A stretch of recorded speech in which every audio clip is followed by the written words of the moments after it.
Darkness at noon, snow falling in midsummer, crops dying overnight. Imagine waking up to a world where the sun refuses to rise, where every day feels colder than the last, and the sky itself seems broken. In the year 536, this nightmare was real. Across Europe and Asia, a mysterious fog settled. For 18 months, sunlight dimmed, temperatures dropped, famine spread like wildfire, leaving entire villages in silence. Ancient historians wrote of a year without sun, a time when people feared the world was ending. Some blamed the wrath of gods, others waited for the end of days. But behind the terror was a disaster no one saw coming. This is the true story of the worst year to be alive and how humanity survived the edge of oblivion. Welcome to Medieval Crazy History. Here we don't just tell stories, we dive into the secrets and shadows that shaped our world. If you're new here, don't forget to hit like and subscribe. Your support is what helps this channel grow, especially while we're just getting started. And let us know in the comments from which city or country you're watching. Together, we're making history global again. Today, we're heading back nearly 1,500 years to a forgotten catastrophe. Forget plagues and wars for now. This is the tale of a sky gone dark, a world frozen, and a generation that faced the impossible. Ready to step with us into a lost, frozen world? Let's begin. It all began in the year 536 AD, a year that would come to be known as one of the darkest times in human history. But not just because of night or shadow. No, this darkness was different. Imagine waking up one morning ready to greet the sun, only to find it strangely weak, almost as if it were hiding behind a thick veil of mist. The sky appeared dull, the sunlight dimmed, and the warmth of the sun faded away. Reports from that time tell us that the sun shone like the moon, its light pale and ghostly. Imagine a sun that no longer comforts but chills. What caused such a sudden change? The people of that era had no answers. Many believed that the gods were angry, that perhaps the end of the world was near. But science now reveals a different story. For about 18 months, this mysterious fog, a thick, unyielding haze, wrapped the skies from Europe to Asia. Daytime felt like twilight. Vegetables failed to grow. The harvest was ruined. The landscape became colder, harsher. Descriptions from historians and chroniclers paint a grim picture. No birds sang, rivers froze, and flowers didn't bloom. Nature itself seemed to have stopped.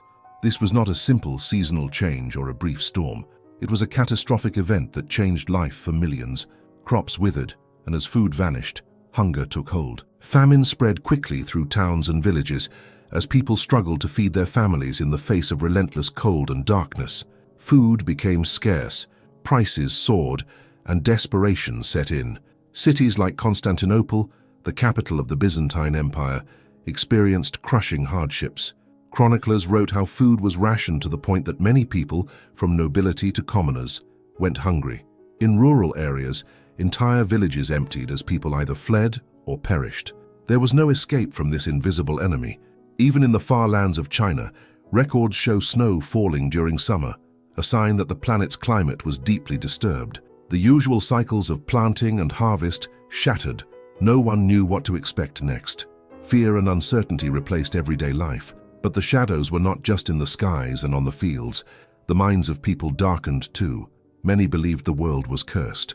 Religious leaders preached that this was a punishment for sins. Some communities prepared for the apocalypse. Others tried to pin the blame on unusual celestial events, comets, eclipses, or strange stars. The truth, as we now know, lies buried under layers of ice in the polar regions.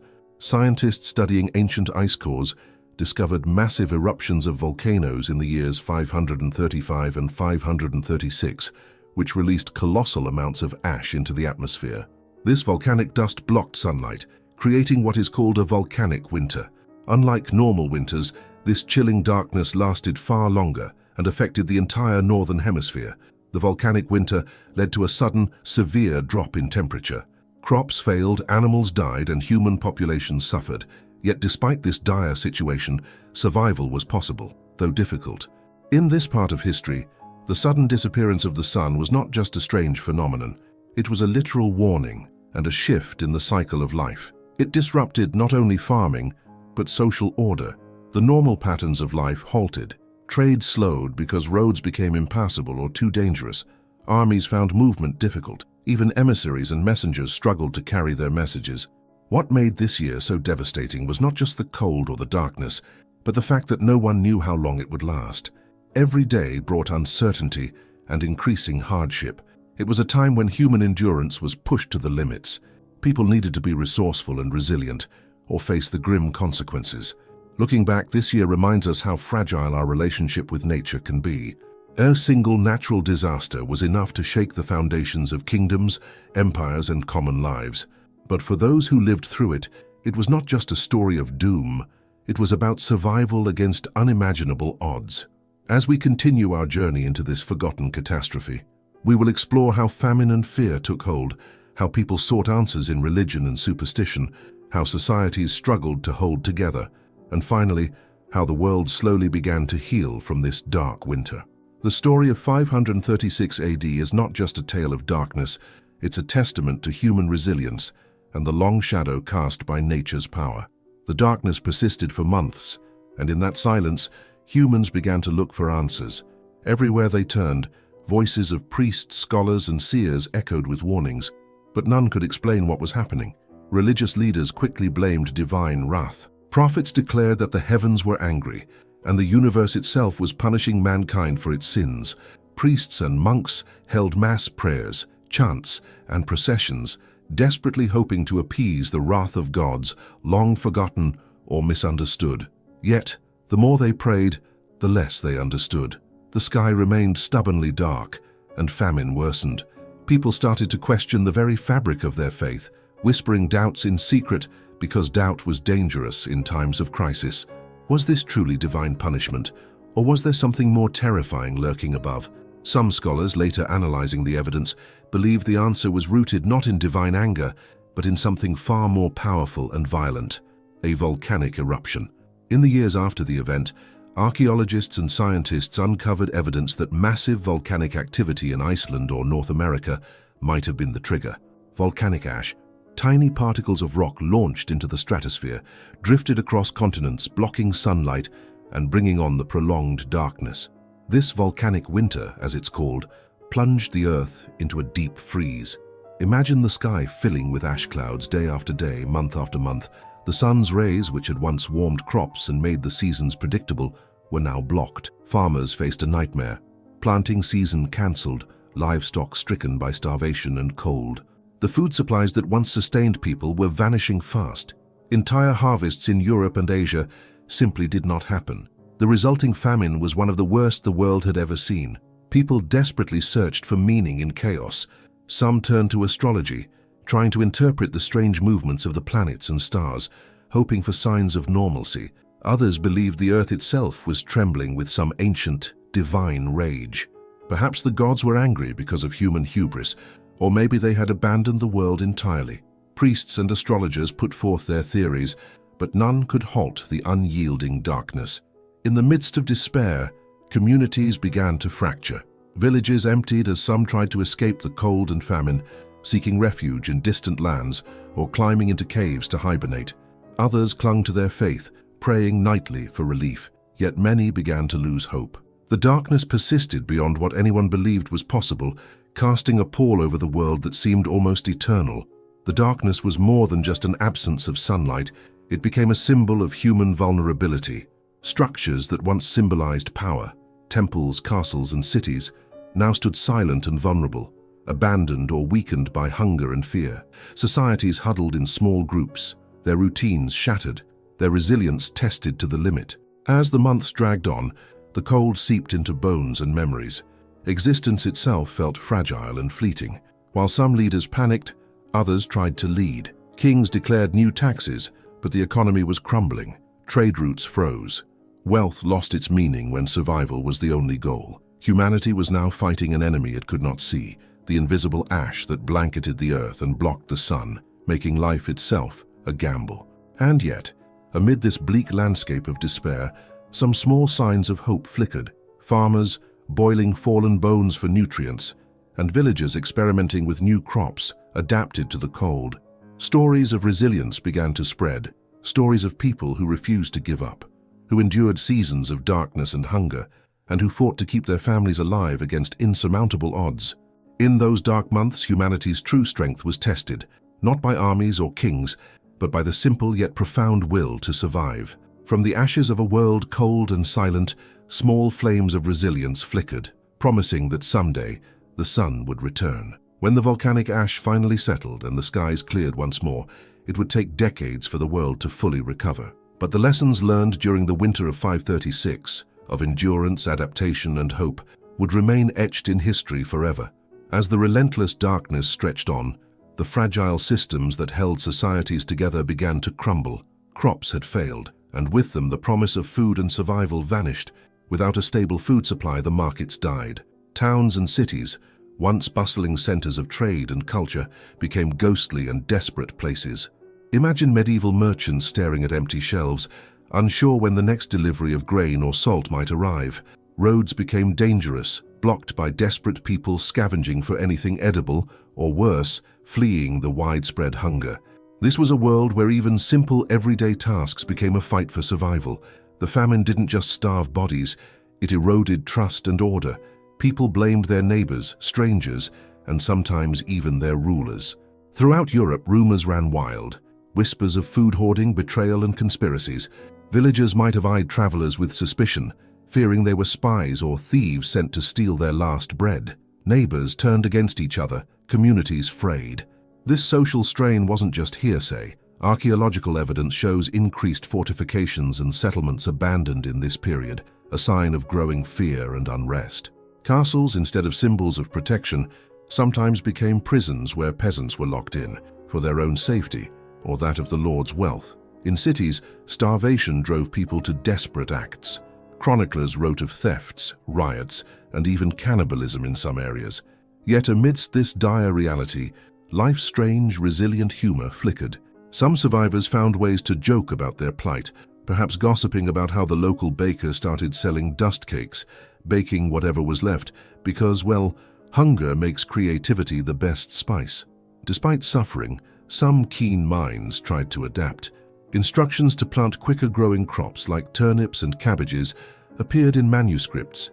People discovered how to stretch rations with dried or fermented foods, and in some places, rabbits and wild birds became a crucial resource.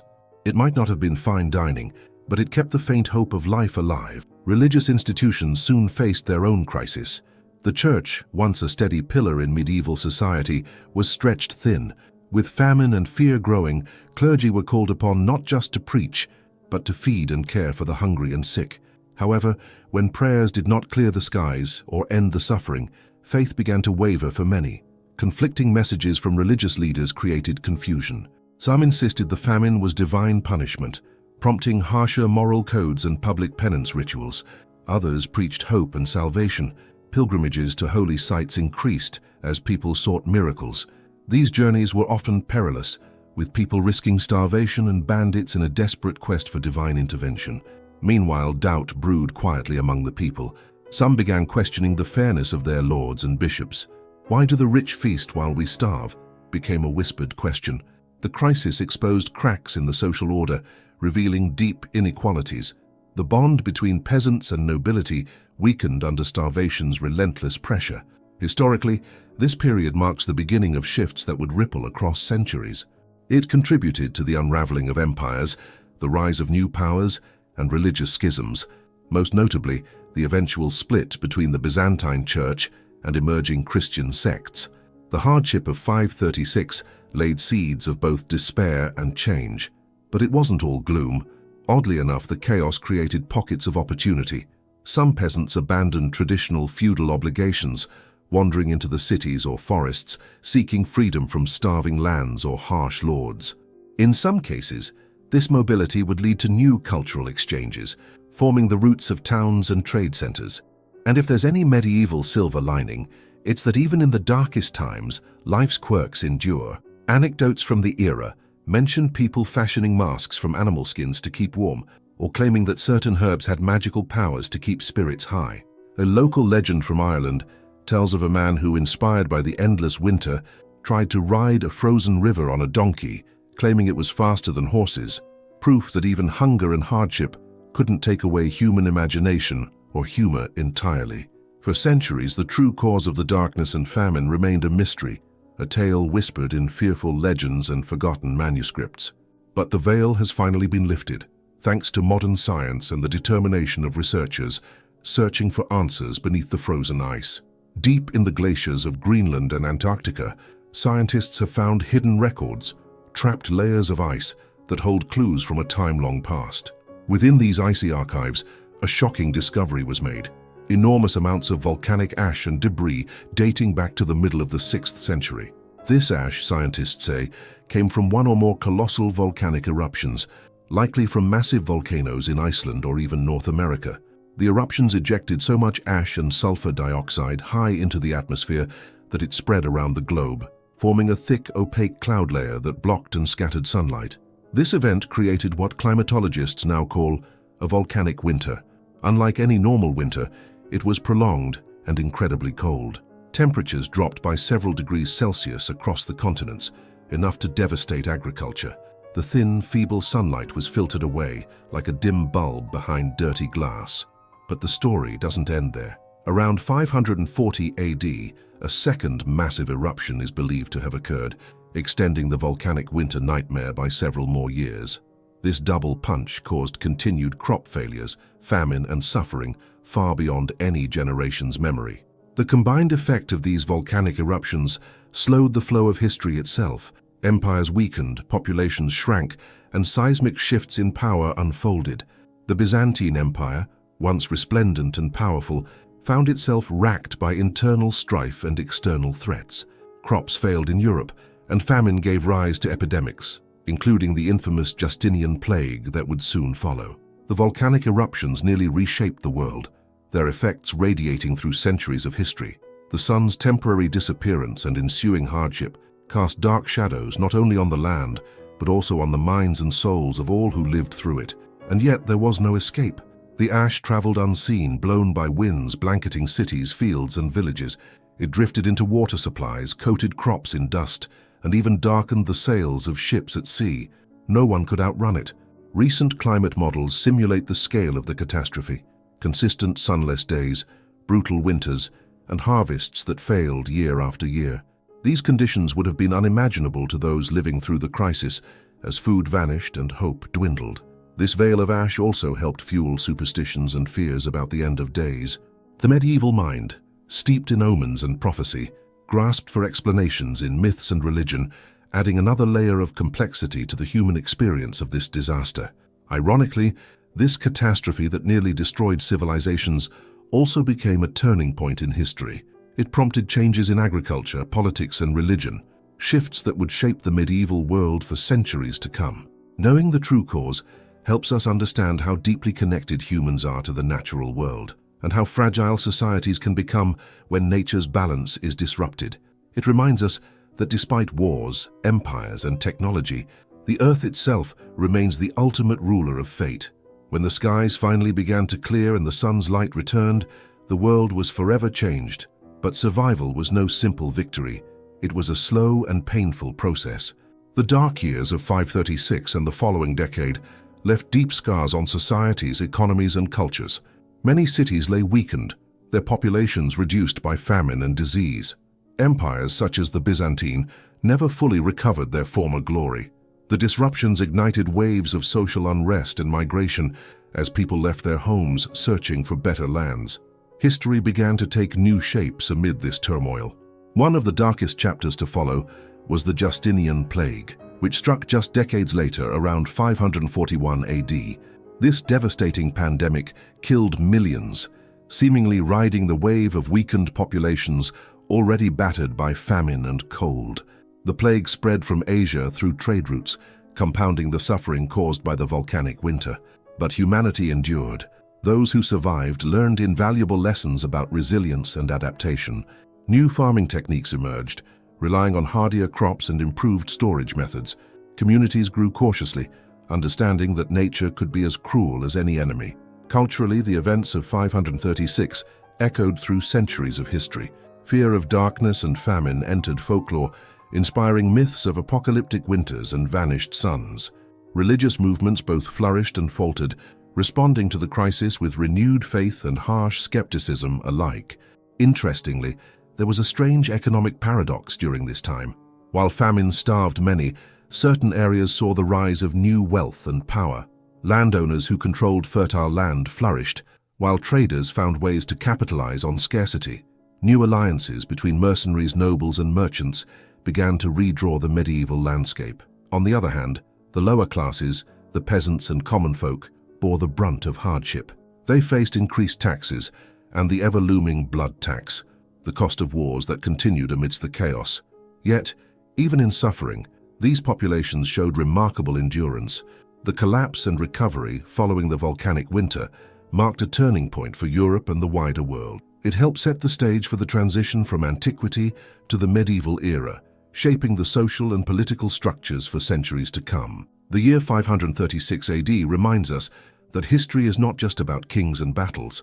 It's about the invisible threads that connect nature and humanity, survival and change, despair and hope. Through darkness and devastation, the world held on and slowly, step by step, rebuilt itself.